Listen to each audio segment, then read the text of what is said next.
Good morning, dear Sangha. Today is Sunday, the 21st of June, in the year 2009, and we are in the Assembly of Stars Meditation Hall, Lower Hamlet, during our 21-day retreat. In fact, this is the last day of our June retreat. And many of us want the retreat to last longer. It is possible. Why don't cancel your flight and stay on? And we make June retreat last until July, August, and so on. You know that tomorrow the permanent residents of Plum Village will begin their lazy days. They will have 5 lazy days in a row. So why don't you join us to have 5 lazy days? And after that we resume the June retreat in the form of the summer opening. It's possible. You just telephone home and you cancel the flight. You are free.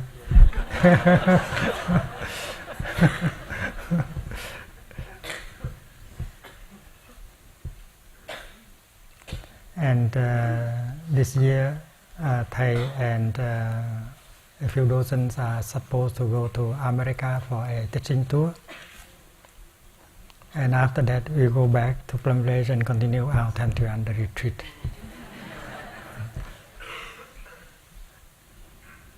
Everything is possible.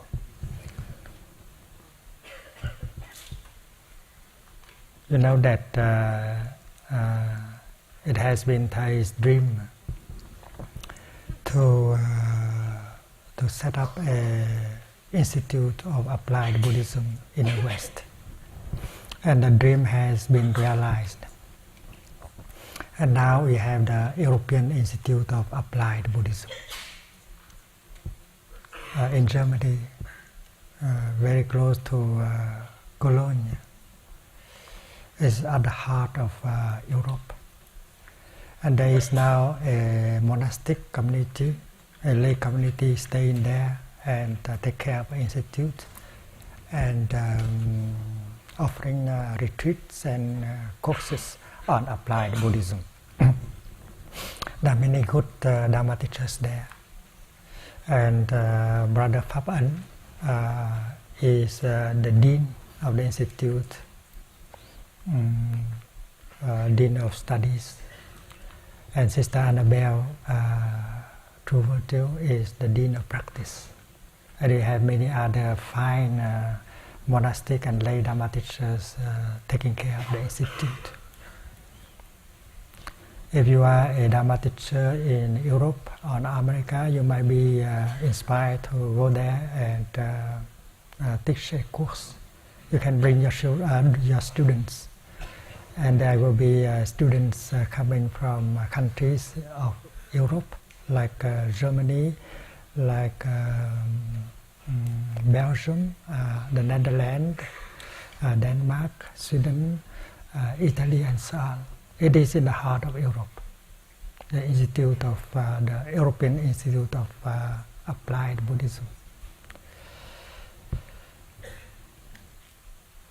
And you can get more information about the Institute by visiting the website of the Institute. We want the teaching of Buddhism to be applied into many different areas of life. There is a course we offer for young people before they get married, because getting married is well, you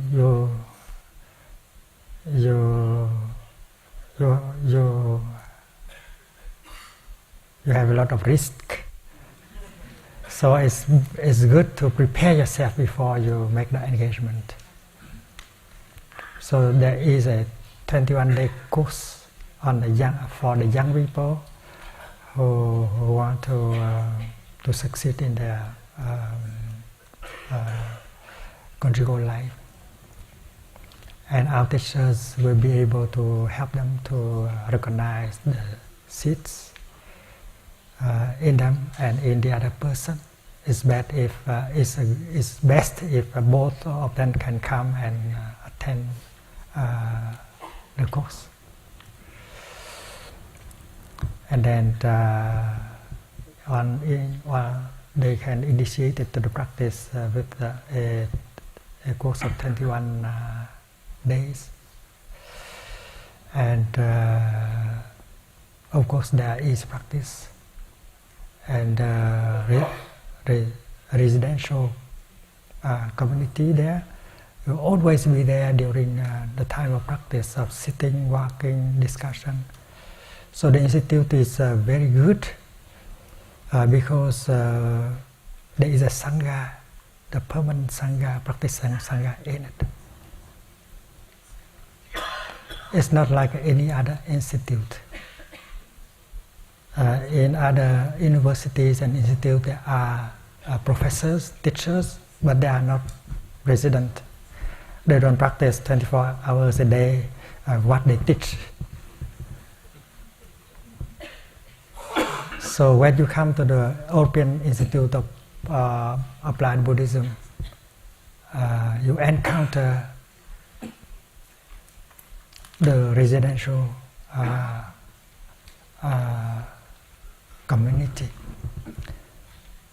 that embody the practice, and that they stay there 24 hours a day, and they do the practice. They express, they embody the teaching and the practice.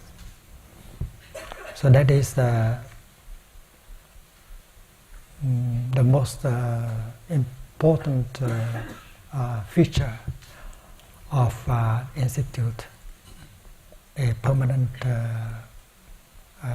residential community. So every course is supported by the Sangha. Whether you are in Dharma discussion, listen to a talk, practicing breathing, sitting, there is always a strong Sangha there to do it with you, and that is the best that the institute can afford.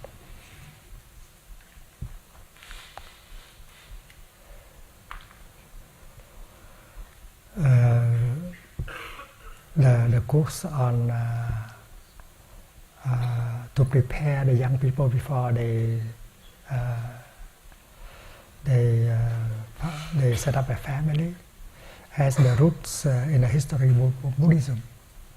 In Buddhist countries like Thailand, for instance, a young man has to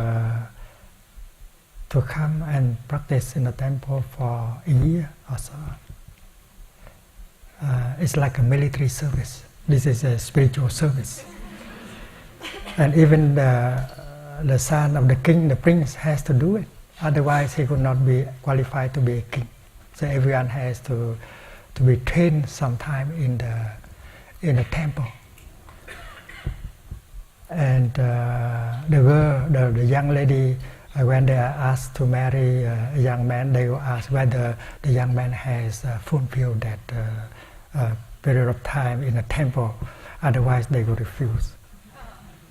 So that is a kind of a training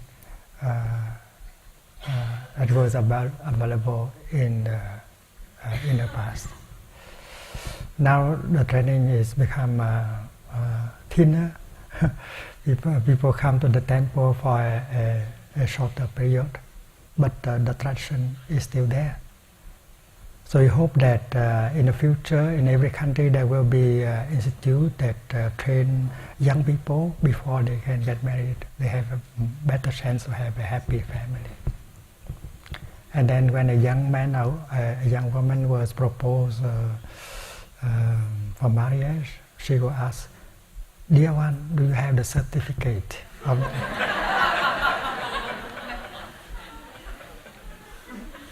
I would not marry a person who doesn't have that kind of certificate." And our Dharma teachers will have to teach that course a little bit everywhere, because there are so many broken families, divorce. So it is very important that we offer that course a little bit everywhere by Dharma teachers who have the capacity to show the young people the way to build a happy, long-lasting relationship. We offer a 21-day course for young people, for children who have difficulties with their parents. And we offer a 21-day course for parents who are unhappy with their children. They don't know how to communicate with their children. And we offer a course for both parents and children to practice together. And of course, as Dharma teachers, we continue to learn also from the suffering, from the experiences that we get during the time of teaching. We offer a course for people who just discover that they have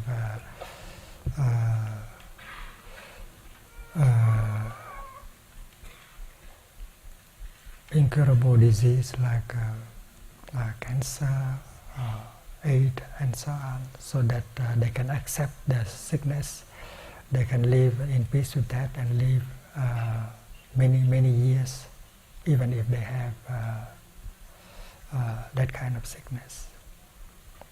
So offer a course for those who have just lost one member of their family, so they can handle their grief much more easily. And for families are on the verge of divorce and things like that, we will offer a course in order for them to have a chance to rebuild their relationship.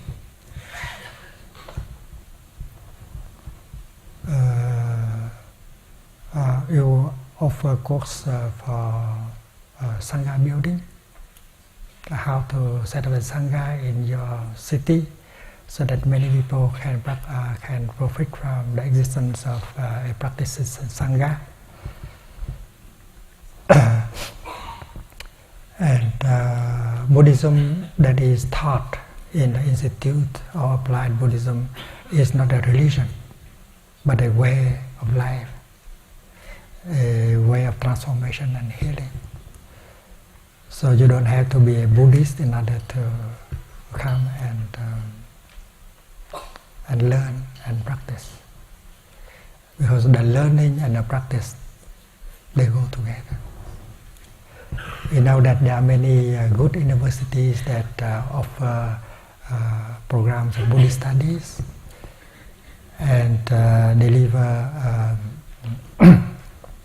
diplomas on Buddhist studies, like a PhD on Buddhist studies. They are capable of teaching Buddhism in a very scientific way. But the difference between these universities and the institute is that we offer the practice.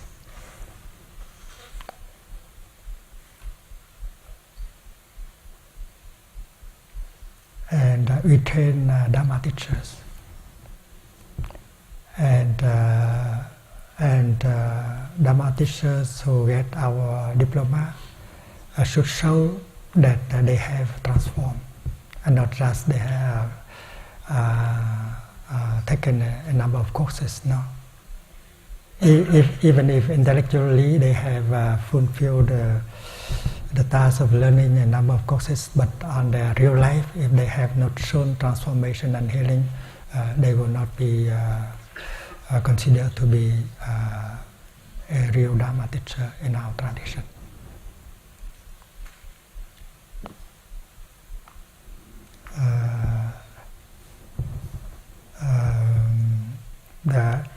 The place that we have found in Germany is a very good place.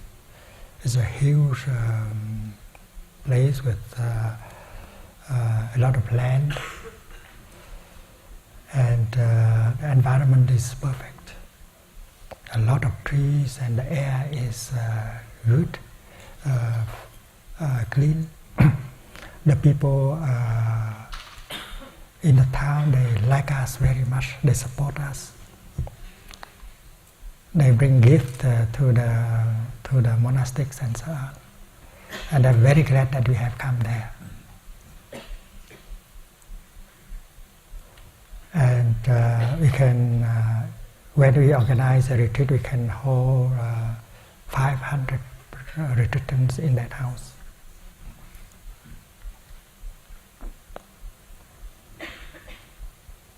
And they intend to organize a kind of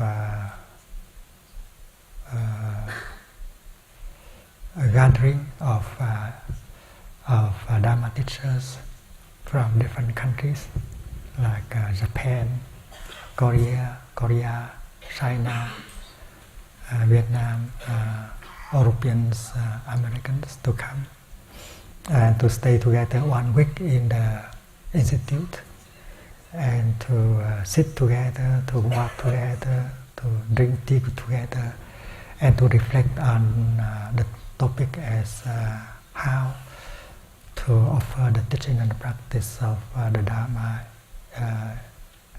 so that the teaching and practice will respond to the real suffering of our world. How to make the teaching and practice relevant to our times. And so please, if you are a Dharma teacher or a Dharma teacher to be, you may like to come to that retreat at the institute. I think that will be possible in 2 years from now.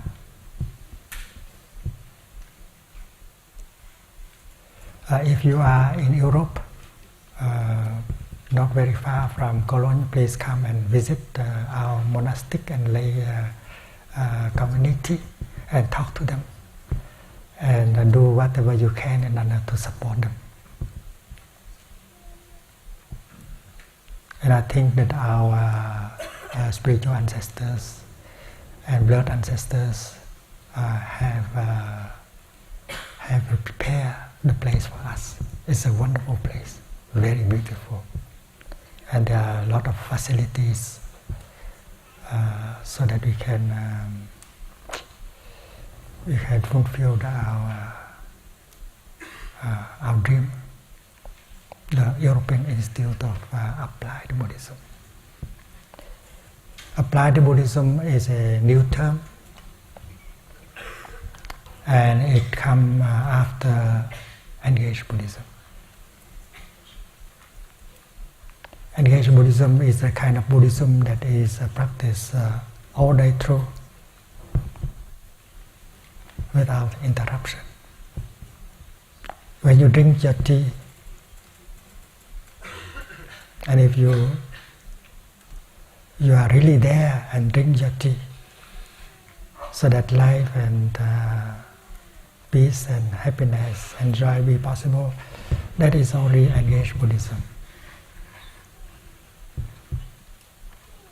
When you practice in the heart of your family, or your community, or your city, your society, that is Engaged Buddhism. The way you walk, the way you look, the way you sit can be very engaged, because they will have influence on the society where you live. And you inspire people to do like you, so that peace, happiness, joy, brotherhood be possible at every moment.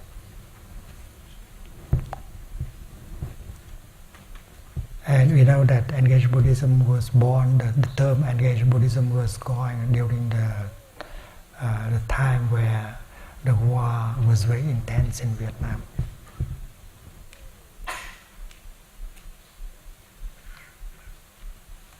You practice meditation, sitting meditation, walking meditation. But you hear the bombs falling around and the cries of the children and adults who get wounded. But to meditate is to be aware of what is going on. What was going on is the suffering, the destruction of life. So if you know what is going on, you are motivated by the desire to do something in order to relieve the suffering. The suffering is in you, and the suffering is around you. So you want to practice sitting or walking meditation in such a way that at the same time you can relieve the suffering. So you'll seek the way to do walking meditation right there, in the place where people are still running under the bombs.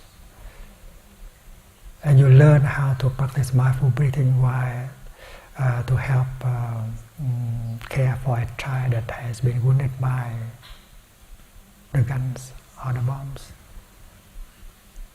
Because if you don't practice during the time you serve, you will lose yourself, you will burn out. And that is not Engaged Buddhism.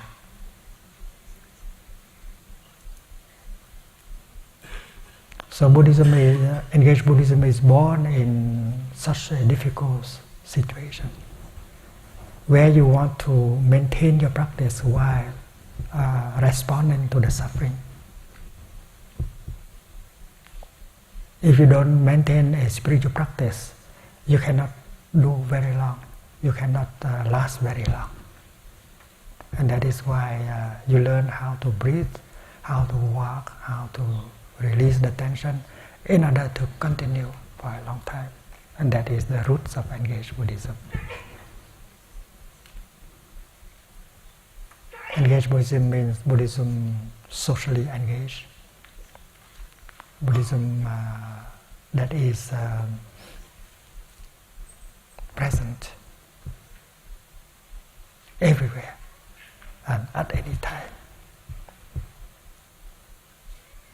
When you are alone, walking, sitting, drinking your tea, or making your breakfast, that is also Engaged Buddhism. Because you are doing that not only for yourself, you are doing that to preserve yourself in order to help the world. So it's not true that Engaged Buddhism is only when you are engaged in social activities. Engaged Buddhism should be at any time, whether you are alone or together with other people. And now we have come up with applied Buddhism.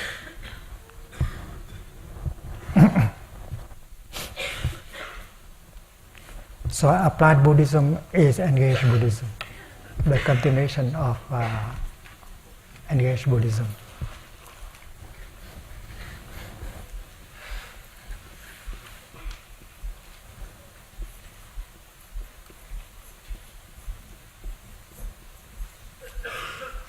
This is to penetrate, to enter. This is the world, to penetrate into the world. Our Chinese colleagues do not use nhập thế, but they use the word nhân gian. It means in a world of people, in life, in real life, in a marketplace, in a city, right? But in Vietnam we use the word nhập thế, that's penetrating into life. That is why we translate them by engaged Buddhism.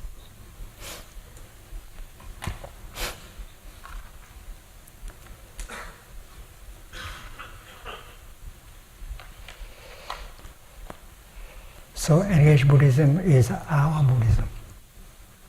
And we don't need to say socially engaged Buddhism. Because if looking deeply, we see that if Buddhism is not engaged, it's not real Buddhism. So Buddhism should be always engaged. And that is the attitude of Bodhisattvas. You practice not only for yourself, you practice for the world, to relieve the suffering. And when people suffer less, you suffer less. And when you suffer less, people suffer less. Interbeing. So from the notion of engaged Buddhism, Buddhism penetrates into life, into the world. We come to the notion of applied Buddhism.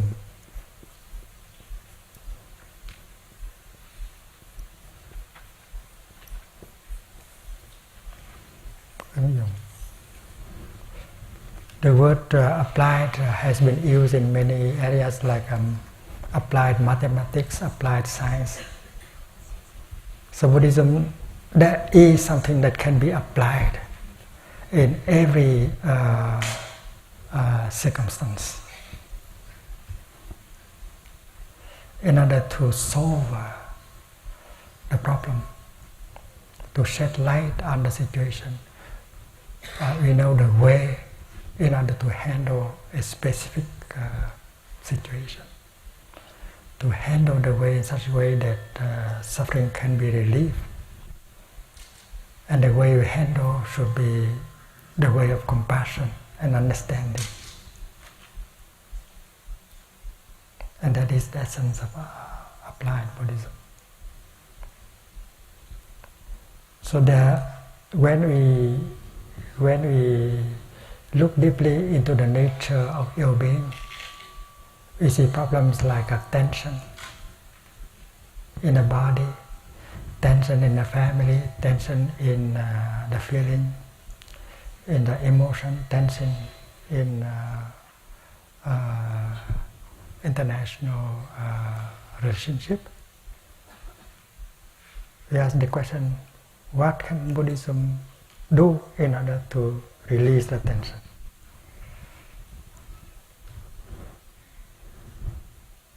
When President Obama gave a talk in University of Cairo, he was trying to use loving speech in order to release tension between America and the Islamic world.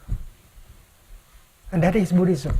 Although he does not claim that is Buddhist practice, but that is Buddhist practice because that is loving speech.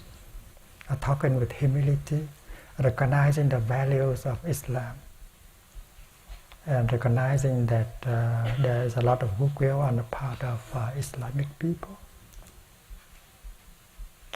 and recognizing that the terrorists are just a very small number of people who exploit that kind of tension.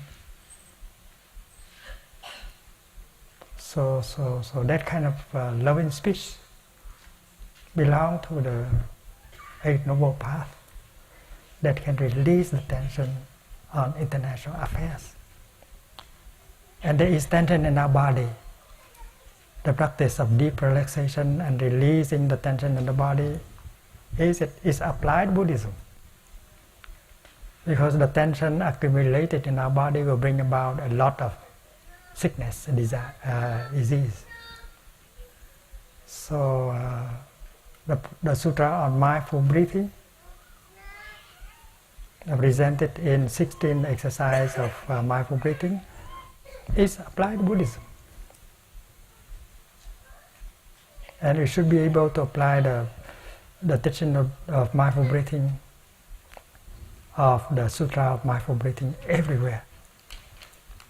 In our family, in our school, in the hospital, in the congress, and so on. Some of us knows that we have offered a retreat for congressmen in Washington D.C. And now there are a number of congressmen who know how to practice walking meditation on Capitol Hill. And they reported that from their office to the place where they cast their vote, they always do walking meditation and release all thinking. And they survive better because of that kind of practice. So they can apply Buddhism in the most difficult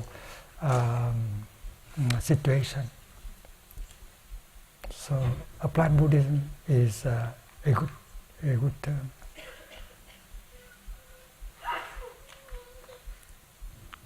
And everyone can profit from the teaching and the practice of Buddhism. Buddhism as a heritage for the whole mankind. Buddhism not for the Buddhists alone.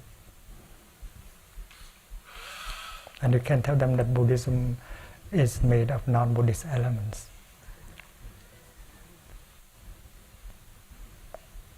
So please give one helping hand, because this is our dream. The Institute, the European Institute of Applied Buddhism is on the forefront of our practice, in the forefront of our practice. They are to serve Buddhists and non-Buddhists alike. So if you have time, if you have your energy, your youth, offer them to for the benefit of many people. Support applied Buddhism, learn applied Buddhism, teach applied Buddhism, and help young people and grown-up people to suffer less by the practice of applied Buddhism.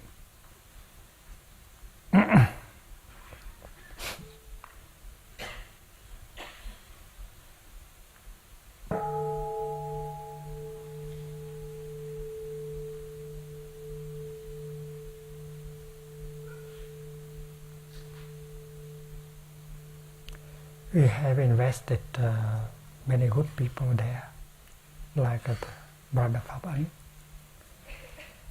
Sister Annabelle, Lady, True. They are senior disciples of Thay, and they are very capable of handling the intellectual communities and the youth communities. So please get in touch with them and find out whatever you can do in order to support this and to make the dream come true.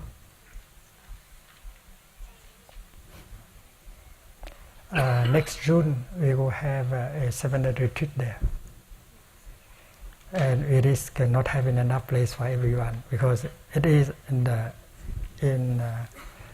heart of Europe, and Europeans just drive in. They don't have to fly.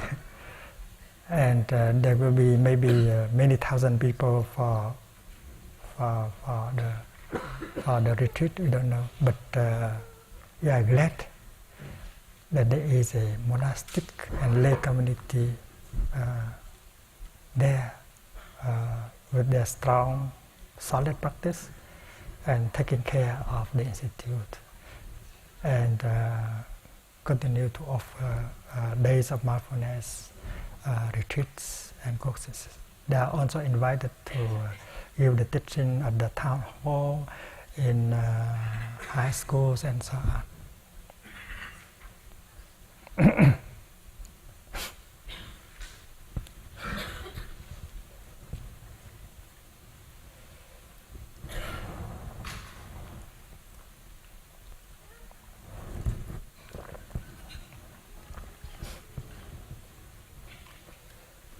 You may still have this sheet of paper offered to you by Brother Pháp Nguyện during the first week.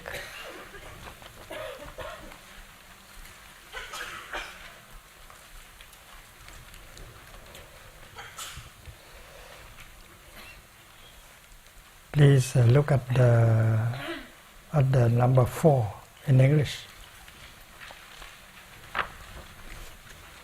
Paragraph 4 English, Buddhist approach. This is only 8 lines, and we read together this. Both subject and object of perception manifest from consciousness according to the principle of interbeing.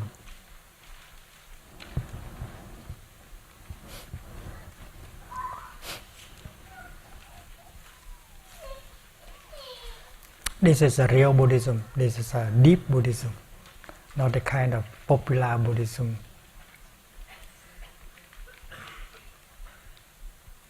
You know that the notion of rebirth can be examined in many ways, because rebirth is really the continuation.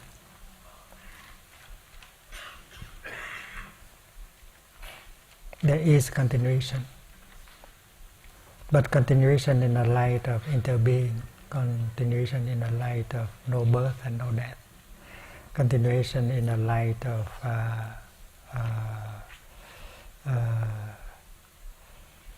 impermanence. So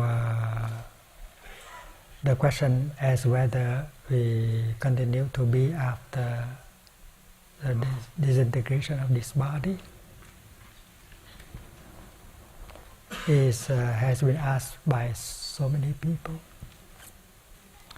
But there are many ways to answer according to our capacity of learning. But here in our 21-day retreat, we want the best kind of answer. It should be the answer of deep Buddhism and not popular Buddhism. The two kinds of Buddhism, at least. Because many people in Buddhist countries, they practice more devotion than meditation.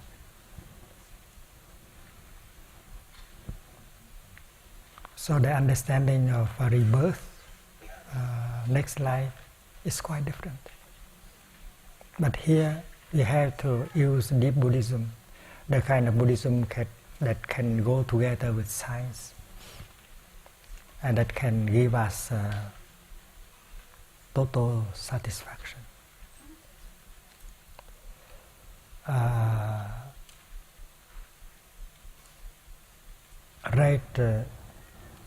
Right in the first line, both subject and object of perception manifest from consciousness.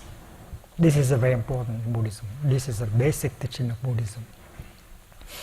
Because we usually believe that our consciousness is something inside here and ready to go out and to look for the the world outside.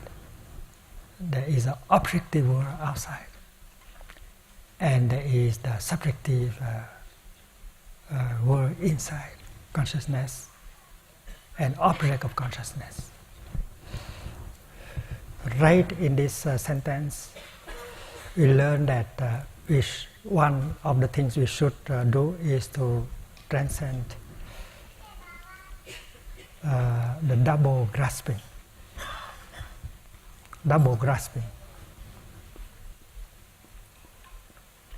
Nhị thú.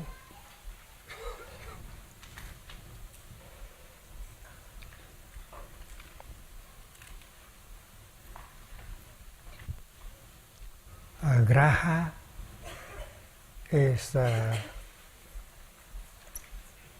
grahya. The object an object of grasping. That is the most important obstacle to overcome in Buddhist studies and also in science. I remember the time when we read from Winnie the Pooh, and Winnie the Pooh thought that there was a hostile animal, and he got afraid. But with the help of Christopher Robin, he discovered that it is the footprint he found on the snow is his own footprints. So the same thing is true with the object of our inquiry, the so-called objective reality of the world. We think to be it to be something distinct from our consciousness, but in fact it is only the object of our consciousness. It is our consciousness. That's the hardest thing to understand, and the basic obstacle for us and for science. But now a number of scientists on the forefront has begun to see that. Like Sir Eddington, that astronomer in the UK, in Great Britain. He said that on the unknown shore, we have discovered footprints of unknown people. We want to know who has been there before us. We come and inquire, investigate. They found out that it's our own footprints. So the world outside is our consciousness, is us, and not something distinct. And object and subject of perception, they interact. Without subject, there is no object. Without object, there is no subject. They interact. They manifest at the same time, object and subject. To see means to see something. The seer do not exist separately from the seen. This is a very simple but very deep. It's very difficult also. The seer and the seen manifest at the same time. If we imagine that the seer can be independent, and the seer is going out in order to see the seen, that is a mistake. So consciousness is always consciousness of something. And consciousness is something that lasts only in 1 millisecond. And consciousness is like the elementary particle. It is like an electron.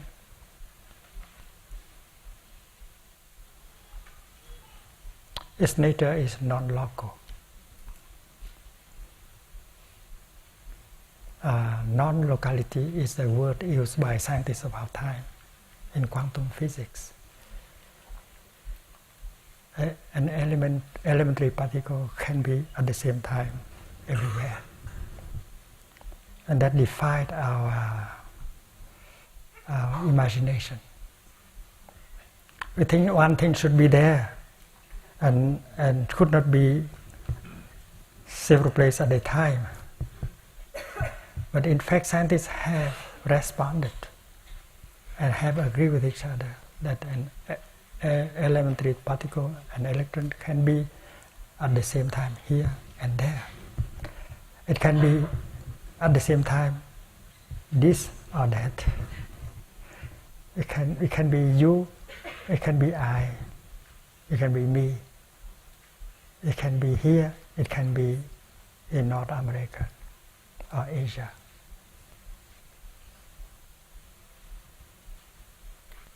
So the true nature of reality is non-local and non-temporal. And the first thing we read here is both subject of perception and object of perception are perception, are consciousness. And they manifest at the same time, like the left and the right. You cannot say that left exists first and then is searching for the right. No, it's not like that. The left and the right manifest at the same time.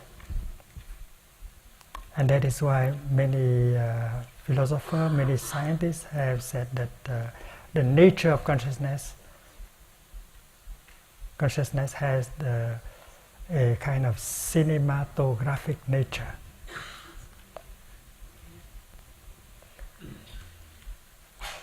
When you project a film, you think that there is something that is long-lasting and continue always. But we know that in the film, there's only separate pictures that last only one fraction of 1 second. So consciousness is like that. Consciousness is not something that lasts long, just 1 millisecond. And then, because they succeeded each other, moments of consciousness succeed each other continuously, you have the impression that consciousness is something that lasts. That is illusion. The nature of permanence of consciousness is just an illusion and not a reality.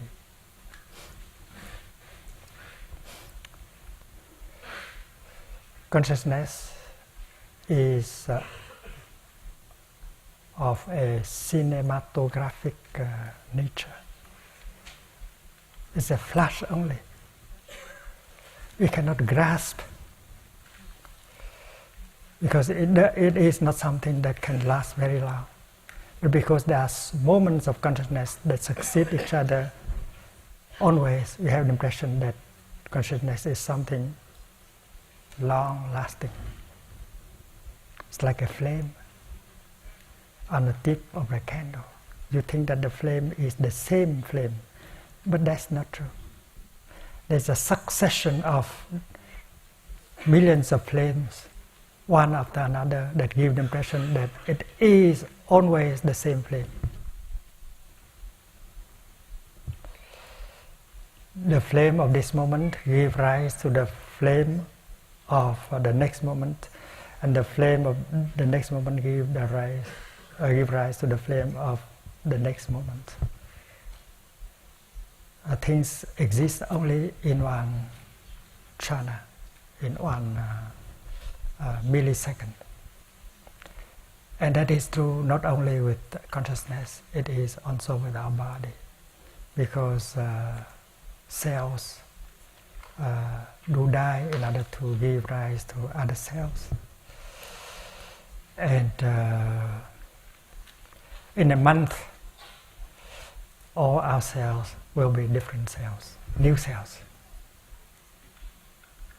It's like a river. We see that it's the same river of the same name, but the water in it is totally new.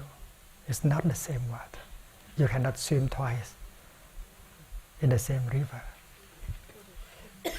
And it is not the same person who go into the river, because tomorrow It's not you who go into the river. It's another person. You have sense already. Not only the river sense, but you sense, the swimmer senses. So in Buddhism, there is a beautiful example. In the night, someone hold a torch and draw a circle in the dark. And since he's doing the work, the movement quickly, you standing over there, you have the impression that there is a fire circle, a circle of fire. But in fact, there's only dot image of a circle. And that is why to believe that we have a consciousness or a soul that is always the same, that is the basic mistake. Everything is impermanent. There are only point instants. There is no permanence. And science now, modern science now, has no difficulty acknowledging that.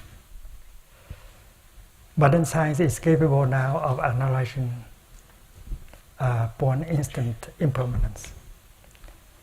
And modern science now is capable of demonstrating no self. In neuroscience, we know that there are many neurons,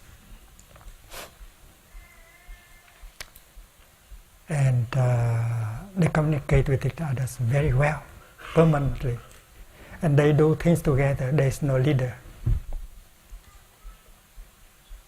there is no boss. They are like an orchestra. They can play beautiful music, but they don't need a shift of the orchestra.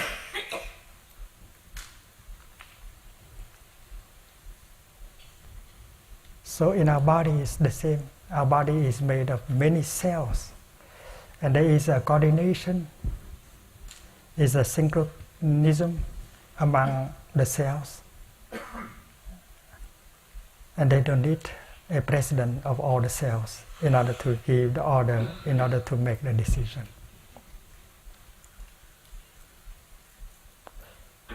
There is no self.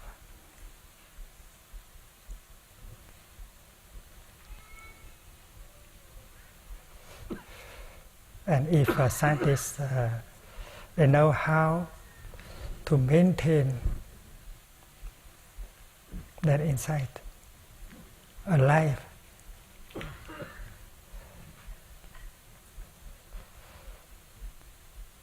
and then that flash of insight will become a liberating factor.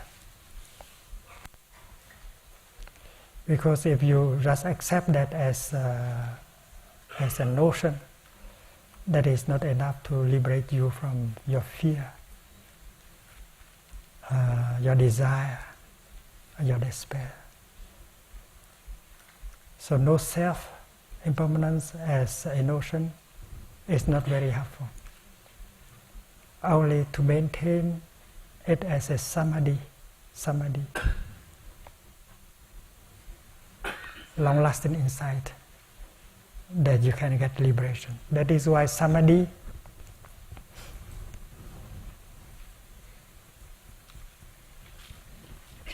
has been translated as Dante.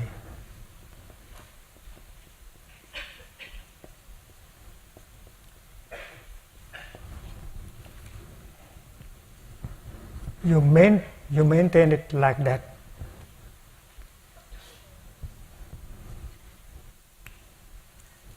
You don't lose it. You maintain it like that for a long time. You don't go up and down at the same level. You keep the insight alive and you make it last. It means that in your daily life you are able to maintain the vision of impermanence, the vision of no self. And that is not a notion, that is a living experience. And only that insight can liberate you from fear, from anger, from separation. Dante is a good translation. To maintain it like that over some time. It's like when you boil potatoes. You have to maintain the fire underneath at least for 20 minutes in order for the potatoes to cook. If you light it and then you turn it out, you can never have cooked potatoes. So samadhi is like that. Samadhi is to maintain a steady presence of that insight.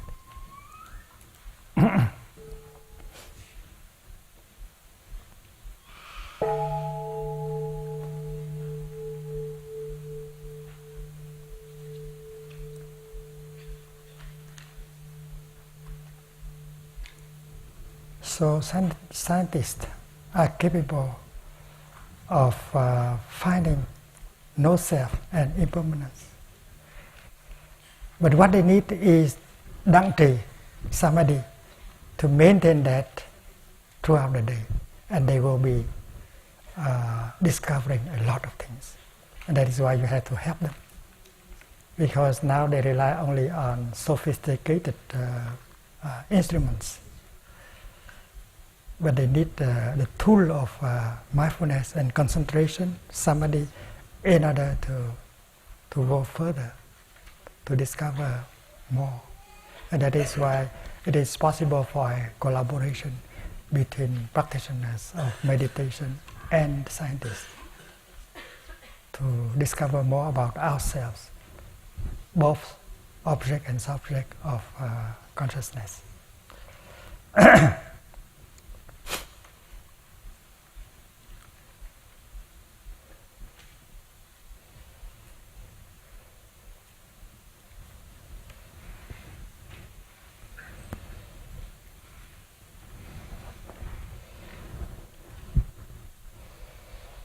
In the religious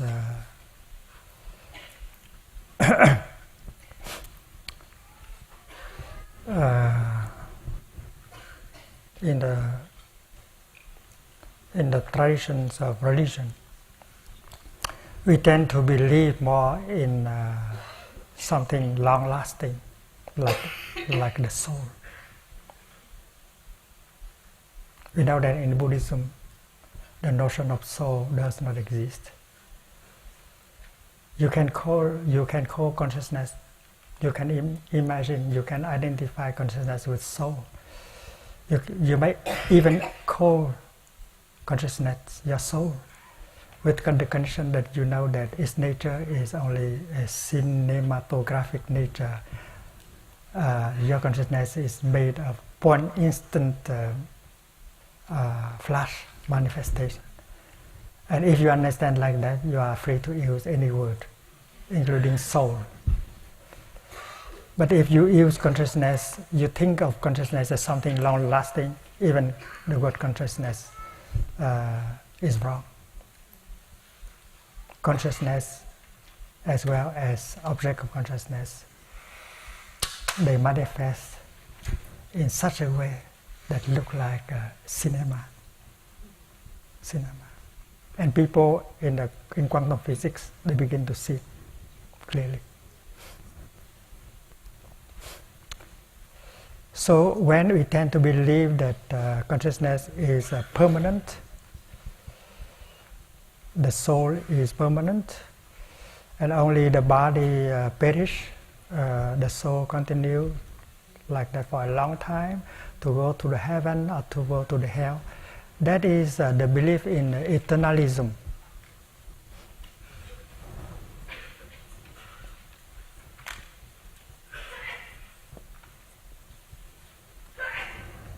Thường kiến, the view of permanence, which is a wrong view.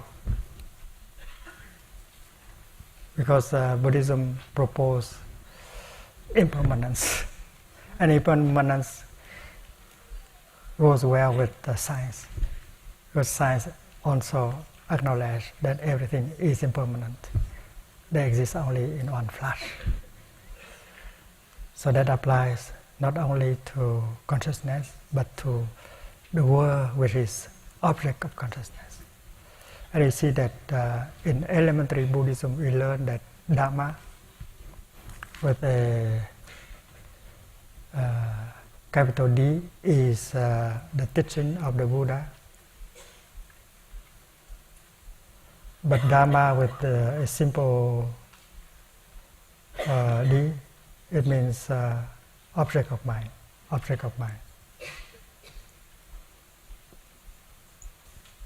Or knowable.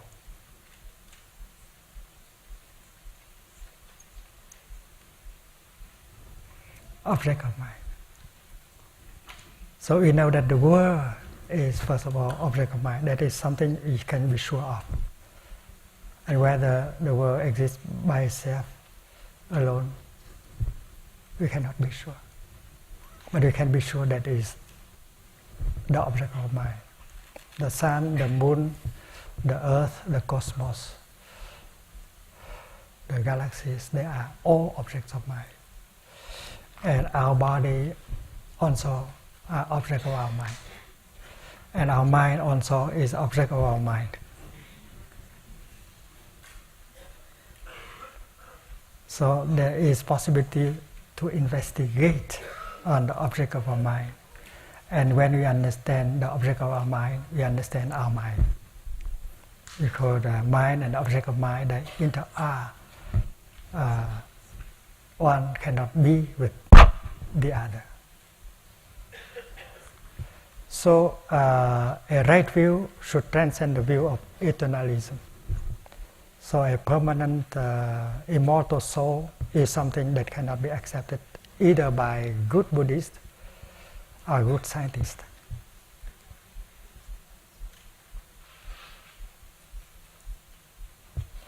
But the opposite view, that after this body disintegrates, you disappear altogether. That is another extreme. This is another wrong view, called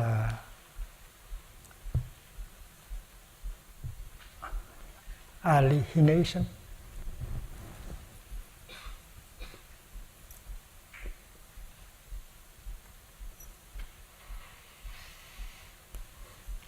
Annihilatism is okay, or you have to say annihilationism.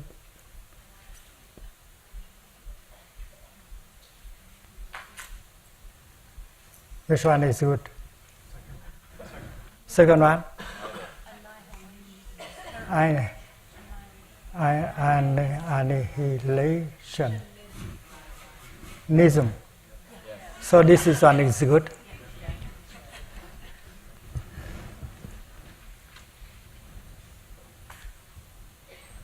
So this is an extreme, and this is another extreme.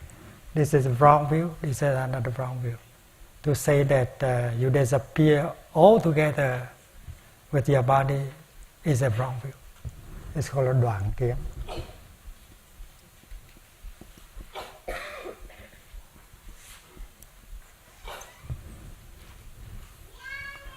So as a student of Buddhism, you are not caught in both views. And rebirth, continuation, should be understood in the light of no eternalism, no annihilationism.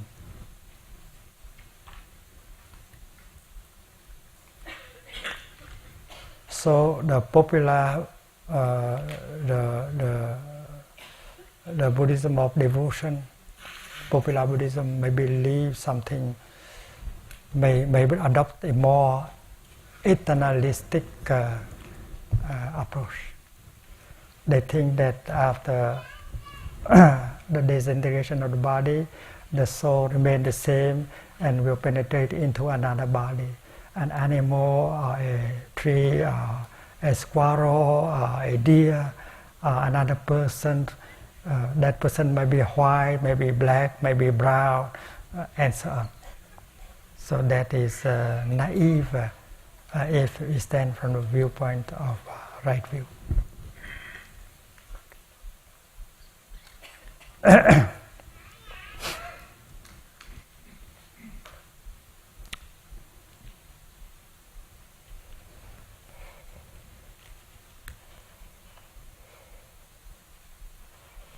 So to say that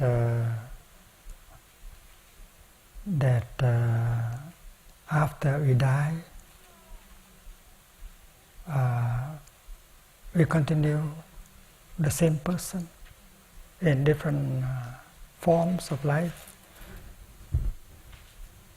that's not deep Buddhism, and that is not scientific, because impermanence always changing. The cinematographic nature of body and mind do not allow such a kind of thinking. So it's neither Buddhist nor scientific. But a number of scientists they are caught in this view, and they are not good scientists, because good scientists see that nothing can disappear. Nothing is born, nothing dies. These are only continued manifestation in different kind of forms. So that is a kind of rebirth, that is kind of samsara, that is a kind of continuation, but in the light of impermanence and no self. And many scientists are capable of seeing that. So annihilation is neither Buddhist nor science. No. And a good Buddhist students can transcend both these two wrong views. And the notion of rebirth, the notion of continuation is free from these two views. Otherwise, it's not very Buddhist, it's not very scientific. Suppose you are a cloud, and this is to use an image for meditation. You are a cloud, you are made of tiny crystals of ice, of water, and you are so light so that you don't fall. You can float. And the huge clouds, millions of tons of water floating like that. And there is interaction, collision between these tiny crystals of ice, and they may become one big piece of ice and fall down. A big drop of water and fall down as rain. But maybe halfway you encounter a block of hot air, so you evaporate again and you come up again. You go down, you come up again, you go down, you come up again. So transmigration, reincarnation, rebirth is taking place always in the cloud. A cloud does not need to become rain in order to have a new life. A cloud has a new life every moment. So rebirth, continuation takes place with us in the same. Because every moment we produce thought, we produce speech, and we produce action. And that action will have an effect on us and on the world, and that is our product, our karma, our action. Karma is a very important term.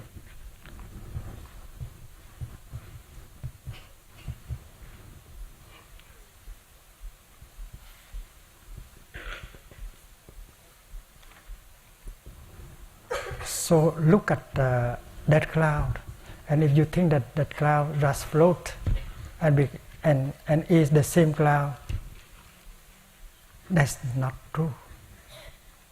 A cloud is very active. There's a lot of activities in a cloud, and a cloud can produce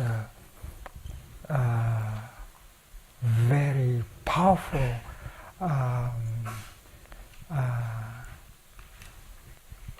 energy.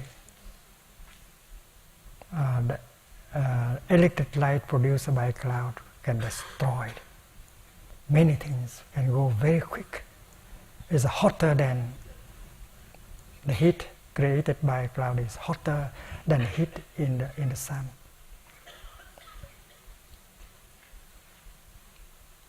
So we don't understand enough about clouds. We have to learn more about clouds.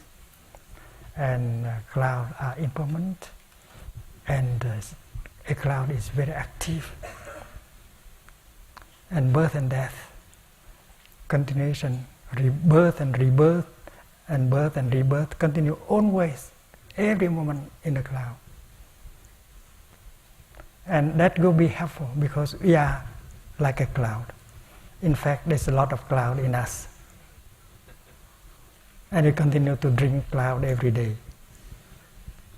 So birth and death are taking place in every moment of our daily life. We should not say that, I will die only in 20 years or 30 years. No, you are dying right in this moment, and you are reborn right in this moment. So rebirth is something that is happening in the here and the now, and not in the future. So when someone asks you, what happened to me when I die?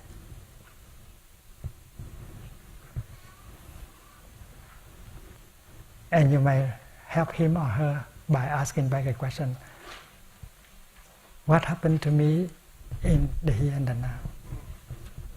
And if you know what happened to you in the here and the now, you can answer the other question very easily. You are undergoing birth and death right now. Rebirth is taking place right now. Because mentally and physically you are of a cinematographic nature, and you are reborn every instant. You are renewed in every instant in order to be a new person, a new being. And if you know how to do it, your renewal is beautiful. With karma, you can assure a beautiful continuation, a better continuation. If you know how to handle your thinking, your speech and your action, you will be more beautiful. And this is possible. That is action, that is karma. So the fact is that you don't need to wait until you die in order to see what happened to you. Look in the present moment, and you see that birth and death are going on in you at every moment, both in your body and in your consciousness. And if you really know what is going on in the present moment, the other question will be answered very easily. It's the same kind of answer.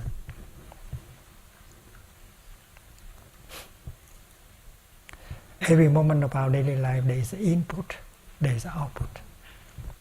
You breathe in, you take food, you have new ideas, new feelings, and there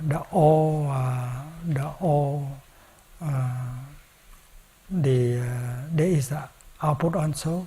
There are things that go out from you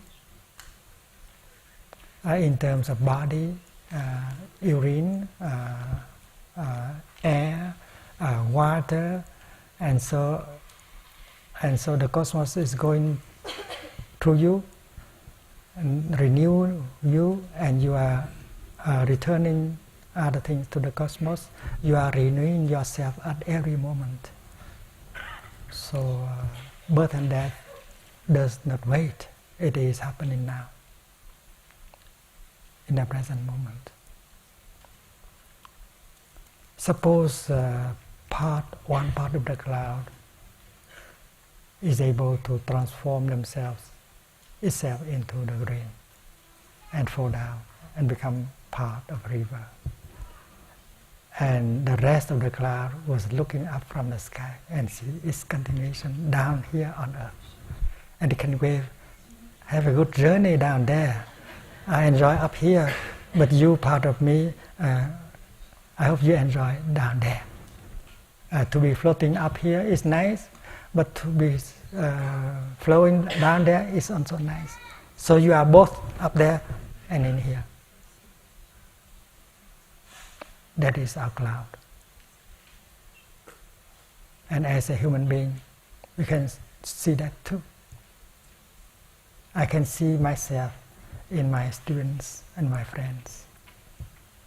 I hope them good luck, because their good luck is my good luck. By my disciples and my friends carry me with them, and I wish them the best. And my happiness and suffering depend on them. I continue. So when I look, I don't just see me here. I see me there. So I wave, have a good stay there, have a good time. You see? So that is the way to look. You see yourself not just in this body, because there is a wrong view. You see yourself because everywhere, because every moment you produce thought, you produce speech, you produce action that continues you in the world. You are there and not just here. So the other day, our friend from Thailand asked me, Thay, what happened when you die? He's sitting there. He said, sushit. I said that I will not die. I will continue with my friends and my students. I'll be there for a long time. I want to enjoy traveling and being around. So in 100 years from now, if you come to Plum Village, you still see me in different forms and younger, more beautiful. Because it is possible to be more beautiful in our way of thinking, in our way of speaking and acting, if we know how to generate right view. With right view, we don't suffer. We can produce thoughts of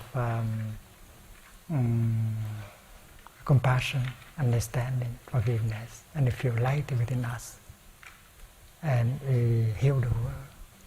So it is possible to continue in beauty.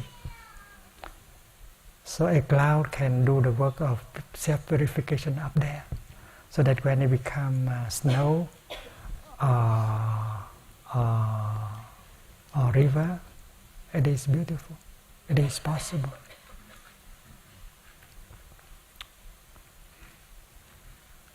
The scientific, the so-called scientific view is that things just happen by coincidence.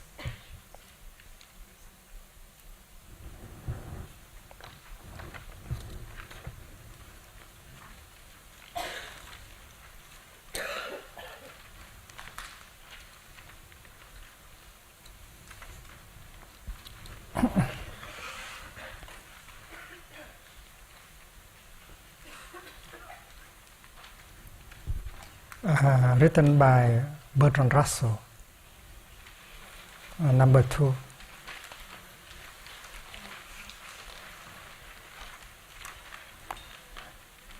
That man is the product of causes which had no prevision of the end they were achieving. That his origin, his growth, his hope and fear, his love and his belief are but the outcome of accidental collocation of atoms. Well, this view rejects the view of religion, that there is a project that God want to realize on earth. There is no project at all. There is only accidental collocations of atoms.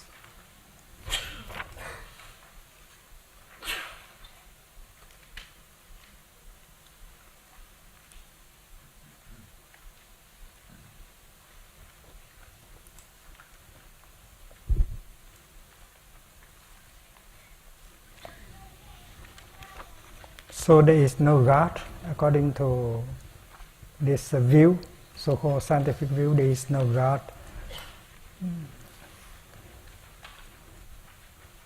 Just coincidence. But in the Buddhist context, there is action. There is a karma. Karma is the dynamic force that underlies everything. In Buddhism, we don't speak of God. We don't speak of a project, a schedule,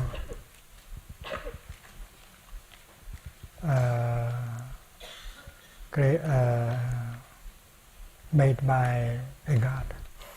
But we speak about a dynamic force that underlines everything, that is at the foundation of everything, that is karma consciousness. That is not something abstract.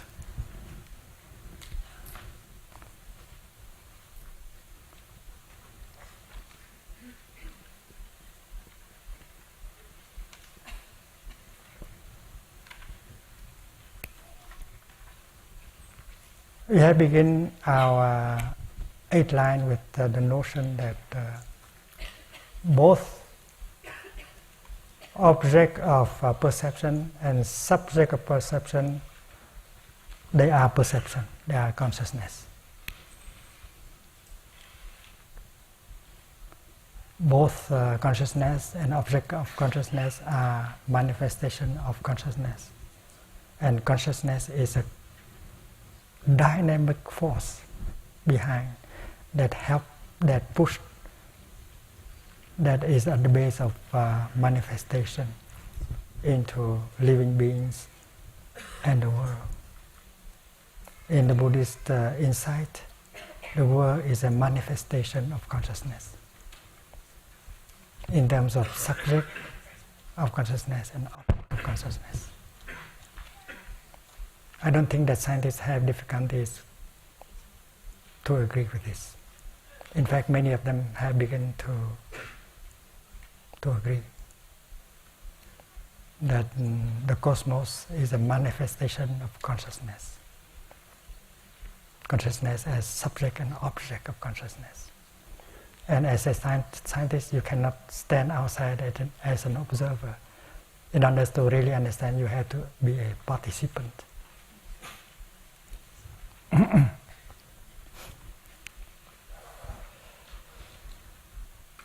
So, in Buddhism, we reject the idea of coincidence. Things are arranged by a force that is called karma, action. And action is something very concrete. When we produce a thought, that is energy. That thought can change us and change the world for in a good way or in a bad way.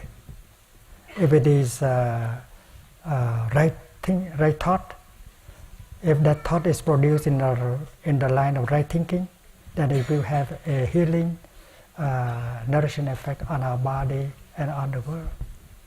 That is action. Just by producing right thinking, you can change the world. You can make the world a better place to live. Or you can transform the world into hell. And that is karma. That is not something abstract. The economic crisis is born from our thinking also. there's a lot of craving, there's a lot of fear, and the value of the dollar, of the euros, is largely created by the mind. We know the power of speculation. Speculations can bring the dollar up, can bring the euro down. So everything is come from the mind. And that is why thinking is action. And speaking is action, because speaking can release the tension. Speaking can reconcile. Or speaking can make the family to break. Speaking can destroy the hope of a person and let that person to go and commit suicide. So speaking is energy, is force, is strength, that is karma. And physical action is also energies. So in Buddhism we speak of karma as action. Triple aspect action. Thinking, speaking, and acting. And there is individual karma.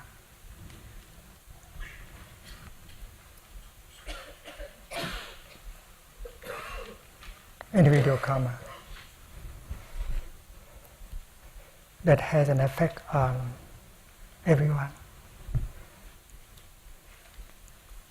Everything happened to you, happened to the world. You produce that thought. You are affected by that thought, but the world is affected by that thought. You say that it will affect you, but it's also affect the world. So there is also the cộng nghiệp, the collective karma. We do it together. Like the 21-day retreat is not made by one person, it's made by all of us. Atmosphere of friendship, the joy, the transformation, the healing is the work of everyone. Every one of us contribute by our practice, by our looking deeply, by our hope, by our speech. So if we all may profit from the 21-day retreat, that is because of our collective action. Collective. So in Buddhism, we don't believe in a God that arranges everything. But we don't believe either in coincidence. We believe that the things underneath, the energy underneath that arrange everything, that determine the state of the world, the state of the earth, is our action. The fate of the planet depends on our karma, on our action. It does not depend on a God. It does not depend on chance. It depends on our true action. And I think that the scientists will have no difficulties accepting this. So the world arises from action. Individual action and collective action.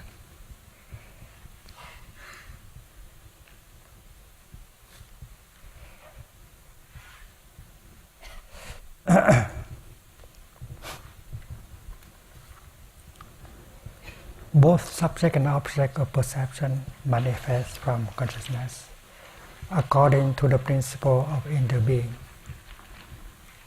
I hope that is simple enough. The English is simple enough. It means subject cannot be without object, and object cannot be without subject. They manifest at the same time. They have a cinematographic nature. They exist only in one instant. And they continue. That is why we have the impression that there is something long-lasting. But we should not fall into the trap of eternalism. We should not fall in the trap of annihilation either. Man is present in all things, and all things are present in man. Even man is very young. He just came yesterday in the history of life on earth. But looking into the person of a human being, we can still see the non-human elements, namely our animal ancestors, our vegetal ancestors, and our mineral ancestors. Not only in our past life we were a cloud, we were a rock. In the past life we were a cloud, we were a rock, and we enjoy being a cloud, a rock. But even in this moment, we continue to be a cloud. We continue to be a rock. There is a mountain in us, do you see? There is many clouds in us, do you see? So it's not the problem of the past. We were a cloud in the past, but we are a cloud in this moment. We were a rock in the past, but we still are a rock today. The element rock, mineral, is still in us. The oligo elements that we need so much for our ill-being, that is our rock. And then in the former time we were a fish, we were a bird, we were a reptile.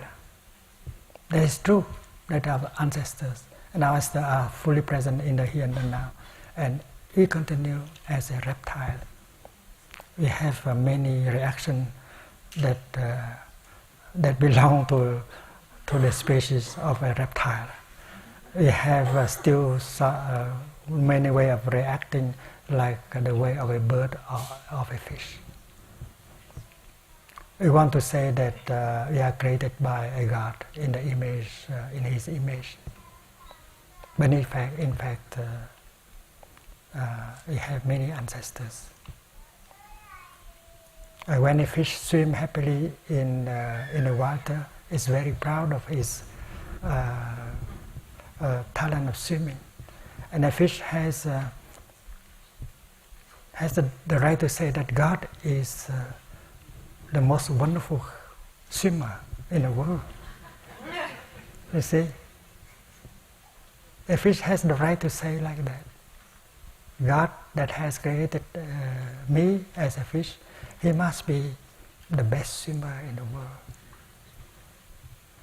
And a rose, when she thinks of herself, she said to God, God is the most beautiful rose in the world, because He has created me like this. And if you are a mathematician, you tend to think that God is the best mathematician in the world. You are anthropocentric. And if you are a gay person, you might think that God is the best gay in the world. Why not? Because the fish has that right, the rose has that right, the fish has that right. So we all into are, and we continue our ancestor now. So reincarnation, rebirth, continuation is right there in the here and the now. We are a human being, yes, but we are at the same time a rock, a cloud, a rabbit, a rose, a gay, a lesbian. We are everything. Let us not discriminate or push away anything, because we are everything. Everything is in us. That's the right view.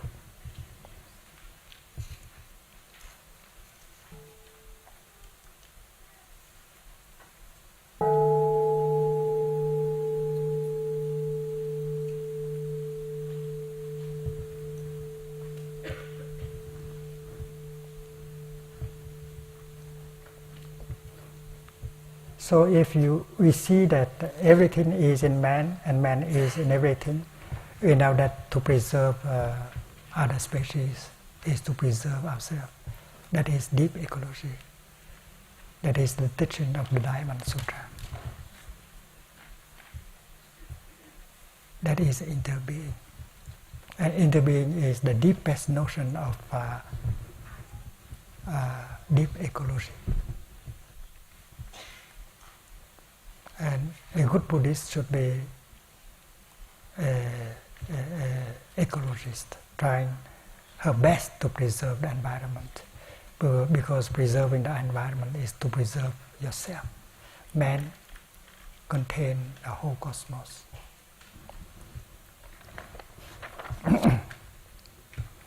On the phenomenal level, there seems to be birth, death, being and non-being, but ontologically these notions cannot be applied to reality.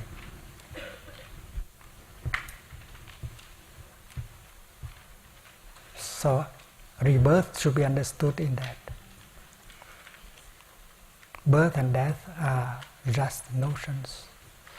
And the true nature of a cloud is the nature of no birth and no death. And Lavoisier has said that nothing is born, nothing died. He agreed completely with this teaching. A cloud manifests as a cloud. That's not his birth. Because before being the cloud, the cloud had been the tree, the ocean, the heat generated by the sun. So that is only a moment of continuation to appear as a cloud. And when a cloud becomes a river, there's no death, that is also a continuation. So you can hope, you can wish a cloud happy continuation.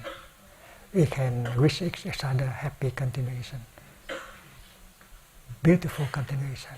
And we know that there is a way to continue beautifully. That is to take care of our three aspects of action: thinking, speaking, and acting. So on the phenomenal level, there seems to be birth, death, being and non-being. Being and non-being is another couple of wrong views. Non-being is wrong view, but being is also a wrong view. The absolute reality transcends both being and non-being.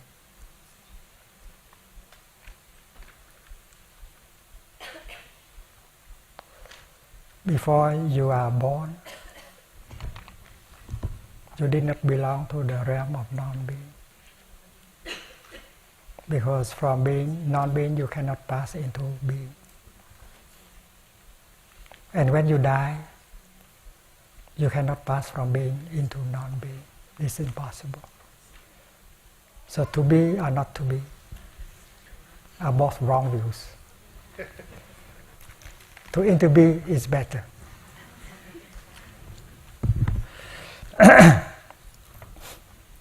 The dynamic consciousness is called a karma energy. And karma energy, as we have said, is not something abstract. It is real. It determines our state of being. Whether we are happy or unhappy, whether we continue beautifully or not so beautifully, it depends on our karma. So it's possible to take care of our action so that we don't suffer much now and we will continue better in the future. So there is the hope, the joy. Everything evolves according to the principle of interdependence. But there is free will, and the possibility to transform, there is probability. And free will is mindfulness. When mindfulness intervenes, we know what is going on. If we like it, we allow it to continue. If we don't like it, we are ways in order to to change it with concentration and insight. We don't want to take the path leading to ill-being. We want to take the path leading to the cessation of ill-being and well-being. So free will is possible in Buddhism because we know that we can handle our thinking, we can handle our speech, and we can handle our action. We are responsible for our action, and it is possible to assure a good continuation. So there is a freedom, and freedom begins with mindfulness and concentration and insight. And with insight, you can change completely the landscape. With right view, we can practice right thinking. We can change ourselves. We can change the world. We can practice right speech. We can reconcile. We can bring hope. With right action, we can help. We can protect. We can save life. So action is possible, and action underlines everything. And in fact, everything is the fruit of action. The one affects the all. That you understand already. And the all affects the one. That is also what we have understood. Interbeing also means impermanence, non-self, emptiness, karma, and countless world systems. The other day we said that impermanence should be understood as interbeing, as no self. Otherwise, that is not the teaching of the Buddha. In the teaching of Buddha, every teaching interease with everything other teaching. So impermanence should be understood as no self. And no self should be understood as interdependence. No self and interdependence are not two different things. If you understand interdependence, you understand no self. If you understand impermanence, you understand interdependence. And emptiness is the same. They are the same thing. They are different words, but they are just the same thing. Right view allows right action, leading to the reduction of suffering and the increase of happiness. And this is the teaching of the Four Noble Truths. And the active aspect of the teaching is the Noble Eightfold Path. Happiness and suffering inter-are.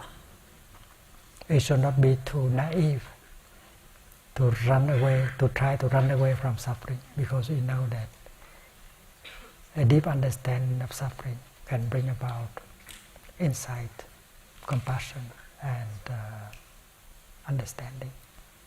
That is at the foundation of happiness. And we realize that suffering, ill-being, play a certain role. And we are not naive to think that there is a place where there is no suffering, there is only happiness. So the Pure Land is right here. The Kingdom of God is right here. If you are free,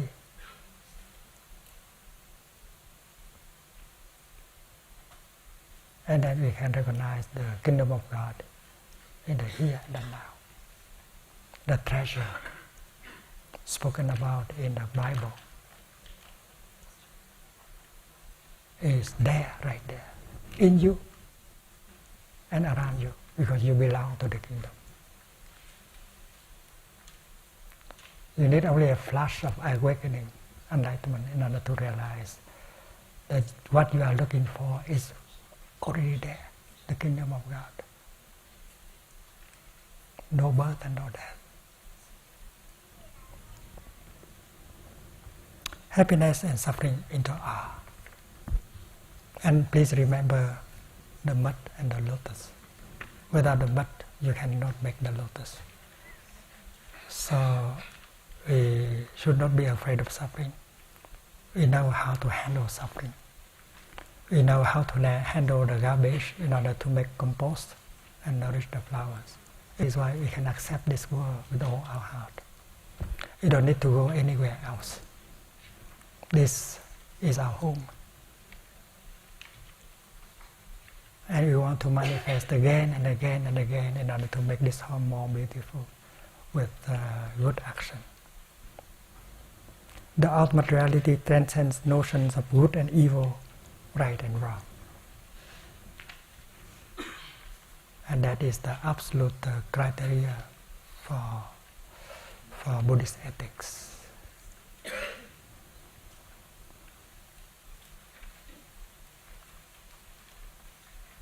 Dear friends, it has been a great joy for me to be with the Sangha during 21 days. Please continue when you are home, either in Europe, Asia, or America, or Africa, or Australia. Let us be a torch to provide our friends with the light. Let us continue the work of the Buddha. The 21-day retreat should continue. On your airplane, when you arrive, please bring your smile, your greeting from Plum Village to everyone. We ask the monastic Sangha to come up.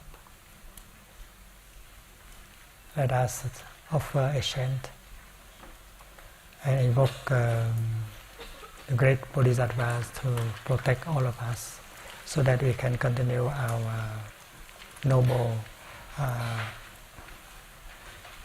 task, continue the work of the Buddha and our ancestral teachers.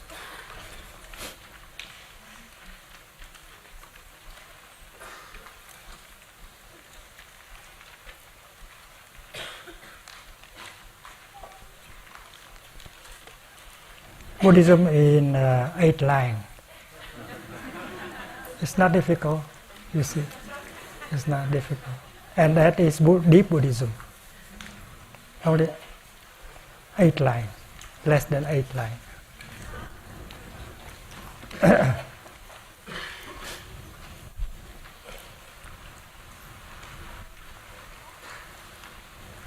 Let us massage our feet. Kontemplation vor den Gesängen. Wir als Sangha sind eingeladen, zu unserer Atmung zurückzukehren, sodass unsere gemeinsame Energie der Achtsamkeit uns wie einen Organismus zusammenführt, fließend wie ein Fluss, ohne geteilt sein. Lasst die ganze Sangha wie einen Körper atmen.